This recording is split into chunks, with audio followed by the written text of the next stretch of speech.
Hello everyone, welcome to Vidya Shivalingam Vlogs. இன்னைக்கு வீடியோல வந்து நம்ம என்ன பார்க்க போறோம் அப்படின்னு பாத்தீங்கன்னா ரம்ஜான் செலிப்ரேஷன்.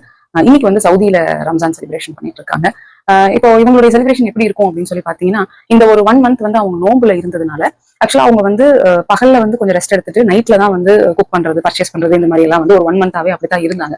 ஸோ டக்குன்னு அந்த ரொட்டீன்ல இருந்து அவங்களால வர முடியாது அப்படின்றதுனால எஸ்டர்டே 6:30 அவங்களுடைய நோம்பு வந்து கம்ப்ளீட் ஆச்சு. நோம்பு கம்ப்ளீட் ஆனதுக்கு அப்புறம் பாத்தீங்கன்னா ஆஸ் யூஷுவல் அவங்களுடைய பர்ச்சேஸ் அப்படியெல்லாம் வந்து ஸ்டார்ட் பண்ணியிருந்தாங்க. நானே வந்து லாஸ்ட் இதுக்கு முன்னத்த வீடியோல நீங்களே பாத்திருப்பீங்க. எல்லா துணி கடை, கிஃப்ட் கடை, ஜுவல்லரி கடை, அதுக்கப்புறமா வந்துட்டு ஈவன் வெஜிடபிள் ஷாப் எல்லாத்துலயுமே கூட நிறைய வந்து ரஷ் இருந்தது நம்ம வந்து அந்த வீடியோல பார்த்தோம். ஸோ அந்த மாதிரி அவங்க வந்து ப்ரிப்பேர் ஆக ஆரம்பிச்சிட்டாங்க. நைட் ஃபுல்லாவே ப்ரிப்பேர் ஆயிட்டு மார்னிங் 4:30 அந்த சலா அது வரைக்குமே அந்த குக்கிங் அதெல்லாம் பண்ணிட்டு அதுக்கப்புறமா வந்து ரெஸ்ட் எடுத்துறாங்க. ரெஸ்ட் எடுத்ததுக்கு அப்புறம் பாத்தீங்கன்னா நார்மல் டேஸ்ல நார்மலா ரமதான் டேஸ்ல வந்து த்ரூ அவுட் ஒரு 4:30 அல்லது 6 o'clock ஈவினிங் வரைக்குமே அவங்க வந்து தூங்கிட்டு இருப்பாங்க. பட் இன்னைக்கு வந்து அப்படி பண்ணல. ஒரு 10 மணி போல கொஞ்ச நேரம் ரெஸ்ட் எடுத்து ஒரு 10 o'clock போல எந்திரிச்சிட்டு குக்கிங் எல்லாம் பண்ணி இந்த ஸ்வீட்ஸ் டிஸ்ட்ரிபியூஷன் பண்றது இந்த மாதிரி எல்லாம் பண்ணிட்டு இருந்தாங்க. இங்கே வந்து அந்த மாதிரி நிறைய பார்க்க முடியுது. இந்த சின்ன சின்ன பசங்க எல்லாம் வந்து பாத்தீங்க அப்படின்னா ஒரு தட்டுல நிறைய ஸ்வீட் எல்லாம் வச்சுட்டு ஒரு சில்க் கிளாத் போட்டு க்ளோஸ் பண்ணிட்டு அதெல்லாம் எடுத்துட்டு போயிட்டு வந்துட்டு இருந்தாங்க. புது ட்ரெஸ் எல்லாம் போட்டுட்டு போட்டோஸ் எல்லாம் எடுத்துட்டு இருந்தாங்க. அதுக்கப்புறம் ஒரு இடத்துல பாத்தீங்கன்னா ஒரு கார்ல வந்து ஒரு 3 கேக்ஸா வந்து கொண்டு வந்திருந்தாங்க. கூடவே ஒரு 5-6 பேரும் வந்தாங்க. ஸோ மத்தியான லஞ்ச் வந்து ஒன்னா சாப்பிடறதுக்காக வந்திருப்பாங்க போல இருக்கு. ஸோ அந்த மாதிரி அவங்க எல்லாம் வந்து பண்ணிட்டு இருந்தாங்க. பண்ணி முடிச்சுட்டு அதுக்கப்புறம் திருப்பி கொஞ்ச நேரம் ரெஸ்ட். ஈவினிங் ஆச்சு அப்படின்னு சொன்னாக்கா எகைன் இதே மாதிரி கெட் டுகெதரா போய் பீச்ல எல்லாம் வந்து உட்காந்து சாப்பிட்டுட்டு வந்துட்டு இப்படிதான் அவங்க வந்து செலிப்ரேட் பண்ணுவாங்க. ஒரு 2-3 days கழிச்சு வந்து பாத்தீங்கன்னா நார்மல் ரொட்டீனுக்கு அவங்களுடைய லைஃப் ஸ்டைல் வந்துடும் இந்த ரமதான் முடிஞ்ச உடனே. ஸோ இப்படிதான் இவங்க வந்து இங்க செலிப்ரேட் பண்ணாங்க.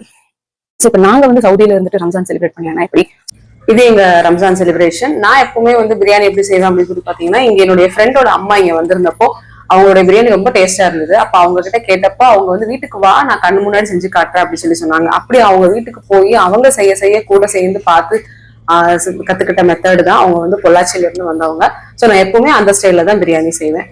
ஸோ இது எங்க செலிப்ரேஷன். ஸோ நாங்க வந்து இன்னைக்கு இப்படிதான் ரம்ஜான் செலிப்ரேட் பண்ணோம். ஒரு மாதிரி ஜாலியா போச்சு.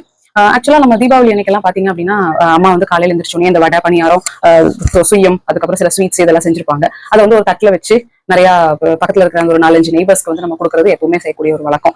ஆதவனுக்கும் பாத்தீங்கன்னா அந்த மாதிரி டிஸ்ட்ரிபியூட் பண்றது வந்து ரொம்ப பிடிக்கும். சோ நான் எப்ப வீட்டுல வந்து ஏதாவது உனக்கு கொஞ்சம் ஸ்பெஷலான ஐட்டம் செஞ்சாலும் இது யாருக்குமா கொடுக்க போறேன் கூட நான் வேணா வந்து சைஃப் வீட்டுல போய் கொடுத்துட்டு வரேன். சைஃப்ன்றது அவனுடைய ஃப்ரெண்டு. அவங்க வீட்டுல போய் நான் கொடுத்துட்டு வரேன் அப்படின்னு சொல்லி சொல்லுவான். சோ அதுல வந்து அவனுக்கு இன்ட்ரெஸ்ட் ஜாஸ்தி. சோ இன்னைக்கு வந்து பிரியாணி பார்த்தோன்னே சொல்லிட்டு அவனுக்கு தெரியும் ரம்ஜான் அப்படின்னு சொல்லிட்டு ரம்ஜான் பிரியாணி யாருக்கும் கொடுக்கலன்னா எப்படி பேக் பண்ணி கொடுங்க, நான் போய் கொடுத்துட்டு வரேன் அப்படின்னு சொல்லி ரொம்ப ஹாப்பியா அவனும் வந்து பேக் பண்ணி கொண்டு போய் கொடுத்துட்டு வந்தான். ஸோ அதவன் ஹாப்பியா அவனுடைய ஃப்ரெண்டு சைஃபுக்கு பிரியாணி எடுத்துட்டு போயிட்டு இருக்கான். இந்த மாதிரி ஸ்வீட் டிஸ்ட்ரிபியூஷன் பண்றதும் வந்து அவனுக்கு ரொம்ப பிடிக்கும்.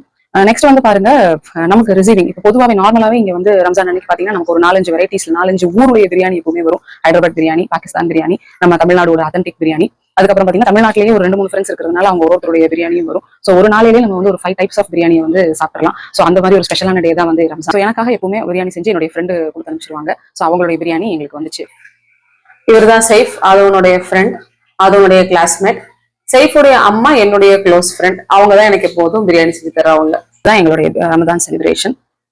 ஒரு ஃபெஸ்டிவல் அப்படின்னு சொல்லும் போதே அதை வந்து ஒரு ஏனோதானோ அப்படிங்கிற மாதிரி விடாம அதை கொஞ்சம் எஃபோர்ட் போட்டு கொஞ்சம் எல்லாம் செஞ்சோம் அப்படின்னு சொன்னா உண்மையிலேயே மனசுக்கு ரொம்ப சந்தோஷமா இருக்கு.